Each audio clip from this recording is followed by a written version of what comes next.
That's how corrupted you are. That's the problem with you. BBM down the line. That's how corrupted you are. You do not care about service. You do not care about the Filipino people. You do not care about addressing the grievances of the Filipino people. Communicating to the people, ano ba ang grievances ninyo? Ano ba yung gusto niyo mangyari ba? Ano yung gusto niyo mangyari? Hindi mga ano kayo, lasing na lasing kayo sa kapangyarihan. At sinabi ko naman sa interview ko, sa SMNI, na gusto nyo isara. Sinabi ko sa interview ko, sinabi ko sa aking mga vlog, pagka hindi kayo magbabago at pupwersahin ninyo ang inyong style bulok, wala, sa kangkungan kayo. Gusto nyo magkaalaman? Sige, go ahead. Gusto nyo magkaalaman? Hindi pwede yung ganyan, paiirali ninyo yung pagkatikas ninyo eh. Hindi pwede yun. Nasa demokrasya tayo. A government of the people, by the people, and for the people. Anong ginagawa nyo? Binababoy nyo yung gobyerno. Binababoy nyo yung bansa. At kaming mga Pilipino nagagalit sa inyo. Bakit nyo bababoyin yung bansa? Pati kayong mga conspirator na kung lahat kayo, sama-sama kayo, mga conspirator. That's not the way to do it. Public service is a public trust. Once the people loses their trust and confidence sa inyong mga politiko, paano? Ano liligawan nyo ulit sa eleksyon? Wala, tatanda na kayo, iba na ang Pilipino ngayon. Iba na. At ang Pilipino, magbubuklod-buklod yan. Kasi, nagko-compare yan eh. Nagko-compare notes. Ano tingin mo kaya ano? Gago yun eh. Wala. Tatandaan kayo. Sinasabi ko na kung paano. Ang titigas ng ulo nyo. Kukotin ninyo. Ang titigas. Panay kayo mga may kalyo na sa utak. Hindi nyo maintindihan. Good luck sa inyo. Sorry. Okay. So, magbasa ako ng ilang comment. Iba, sasagutin ko ng wag na masulat.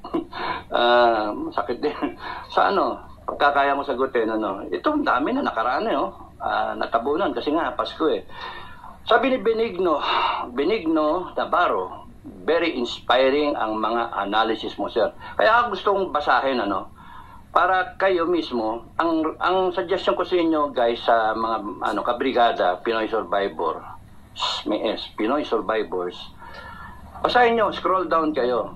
Okay, kung may nakita kayo nakalusot na mga na troll, hayaan nyo siya. Ako i-delete ko lang pagka nakita ko. Pagka minsan may nakakalusot, hayaan mo siya. I-screenshot niya. Yan, kita nyo binastos ko si Pinoy Survivor. Okay lang, sige lang. Alam ng langit yan. Sa impyerno punta ng mga yan eh. Okay, Benigno Navarro, very inspiring mga analysis mo, Sir Dado. Grabe ang weight ng mga analysis mo, sir. High level. Sino yung nagsasabi sa akin tanga ko? Tanatawa-tawanan pa ako. Walang yung vlogger yan. Maraming salamat, sir, sa pagmamahal mo sa bayan natin. Mabuhay ka, sir. Sabi mo, yung pagmamahal. Yung mga tao, yung mga Pilipino na nagbablog against sa mga Duterte na mga vloggers, hindi nila nakikita na talagang nagiging divisive. Ang issue na nga, nagde-divide na nga yung unity team. Magpapadala kayo ng mga vloggers na tanga, tanga, bobo, stupido, hindi alam yung ginagawa. Dadagdagan nila yung divide. The moment na lumaki yung divide na yon, boom, patay.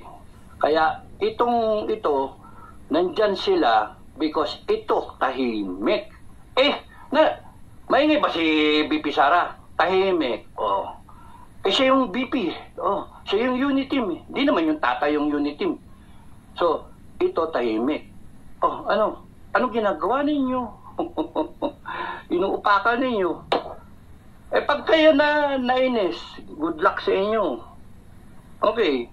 So, yun nga yung sinasabi ko eh. Instead of being humble, instead of realizing na delikado tayo Sabi ni Pinoy Survivor, delikado tayo. Sabi ni Pinoy Survivor, good luck.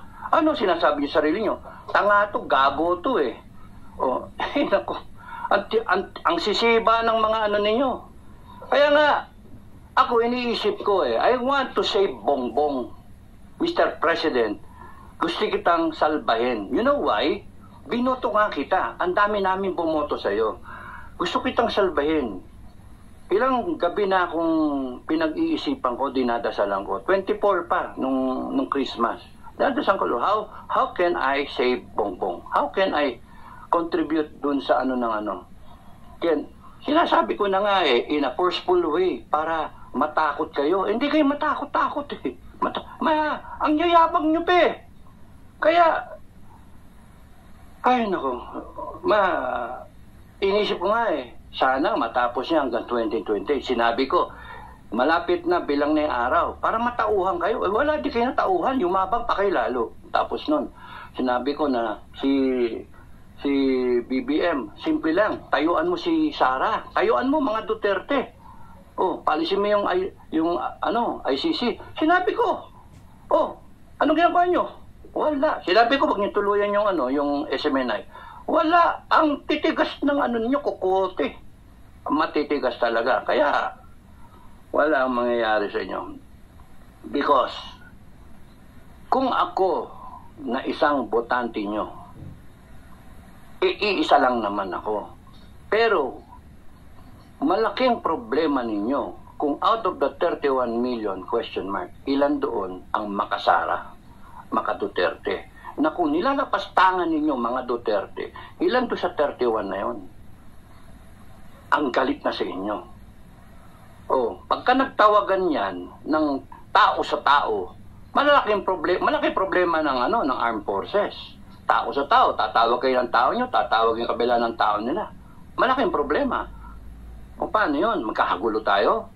Yung ba gusto ninyo, kakapito ko kayo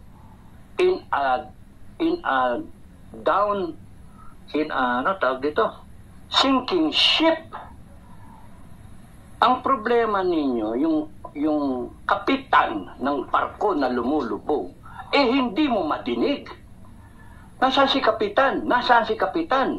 Ano na, lulubog na tayo. Paano? Nasaan si kapitan? Tapos may nagsasabi, sumisinghot. Lumulubog na yung barko, sumisinghot pa. Nako. Tapos hahamunin nyo pa, ang yabang nyo pa, ilabas nyo, ilitaw ninyo yung katibayan. Hindi nyo naintindihan Mga bobo talaga kayo Gusto nyo maghawakan yung power, tapos i-challenge nyo, ilabas yung video ng hitit-hitit, yung singot-singot, no? Yung pulboronic video, kahit wala yung hindi mag-surface yun, kahit hindi lumabas yun, natitipak yung inyong imahe. Sa akin nga ngayon, let me tell you Filipino people, hindi na mahalaga, tandaan nyo to, hindi na mahalaga sa akin kung makikita ko yung pulboronic video para masabi ko, makonbinsi ko yung sarili ko, gago talaga, loko-loko to, natanso talaga tayo, na budol tayo. Not important anymore to me, because right now I can see the mere fact, the mere concept, idea, the issue na nandoon, nakalutang, unanswered. All you could have done sana, BBM, lumabas ka, nagpa-drug test ka, ganun ka simple. The problem will go away. Sige, administer natin drug test, hamunin mo. Sige. Sino dyan ang mapagkakatiwalaan? Hindi yung PIDEA. Sino hindi nyo kayang bayaran? A trusted na agency or institution, unbiased, di ba? Walang political agenda. Basta tetestingin ka randomly, consecutively, kung ilan linggo, para makita hindi ka user. And then once makita, di tapos yung issue. Na-correct mo yung nosedive mo, Mr. Captain. Oh, kutya, Captain. Imagine yan. Palubog yung barko, nasaan yung kapitan, nawawala yung kapitan. O, nasaan yung, yung deputy mo, hindi makakuman kasi nirerespeto ka. Lulubog yung buong barko, yung mga pasahero mo. Kami yung pasahero, mamamatay kami. Dahil sa katangahan ninyo. Dahil sa ayaw nyo sabihin yung totoo. Niloloko nyo because you are a government of deception. You are a government of lies. Grabe. You are a government of corruption. You are culturing a culture of corruption. And how grave is that? I surely do not want na yung pamilya ko, mga mahal ko sa buhay, mamanayan ng ganyang Pilipinas.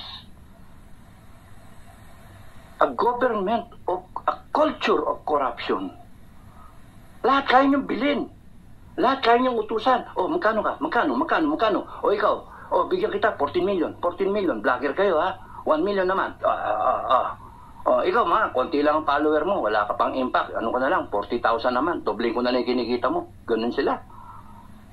And then, here they are na parang mga ganun na peranha, ano? Kukubangbangin yung mga taong nagbablog, nagsasabi nito, babalik ta rin nyo pa, sila pa yung bayaran. You see, ano pinambabayad ninyo? Pera ng taong bayan. Isa pang issue nga yung Congress na yan, yung Senate na yan, Resolution number 10. Mr. President, ayusin mo. Wala. Anong ginagawa mo? Wala. Ako, I'm trying to pray for you. Alintik, hindi ka naman interesado sa Pilipinas, bakit ka tumakbo? Sorry, aso yun. Hindi ka, itatakbo ka, mananalo ka. Ang binoto ng tao, ikaw, BBM, hindi asawa mo. Hindi si Tambalolong, hindi ko sino man ang siyang magpapatakbo. Ikaw ang binoto ng tao, sa iyo binigay yung 31 million na yon, yung mandate, sa iyo binigay. Ikaw ang inaasahan ng tao, hindi yung first lady, hindi yung first family, hindi yung mga mga sip-sip sa iyo, mga sip-sip buto, hindi si Tambalolong. Kasi kung ganun na rin lang, di sana si Tambalolong na ginawa namin presidente. Ano ba yung unit team? BBM, Sara. BBM, Duterte. BBM, Sara. Yun yung binoto ng tao. Tapos ang yabang nyo ngayon na porque kayo nakaupo. That's how corrupted you are. That's the problem with you. BBM down the line. That's how corrupted you are. You do not care about service. You do not care about the Filipino people. You do not care about addressing the grievances of the Filipino people. That's how bad you are. Puso.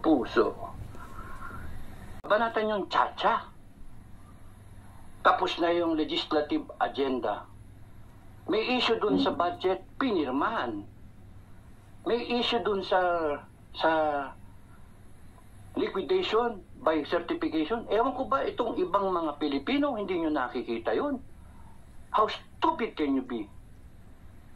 Ang sa akin niya, kung masusunod, yung mga lahat ng yan na hindi maka-explain at mapatunayang mga kurap, ang sa akin yan, tatanggalin ko, babawiin ko yung ano ninyo eh. Kung ako lang masunod, tatanggalin ko yung citizenship ninyo because you have no right to be called as Filipinos. Kasi, putya kapwa Pilipino, inuupakan nyo, ninanakawan nyo. Napakawalang yan ninyo, kaya nga sa akin, okay lang kayo.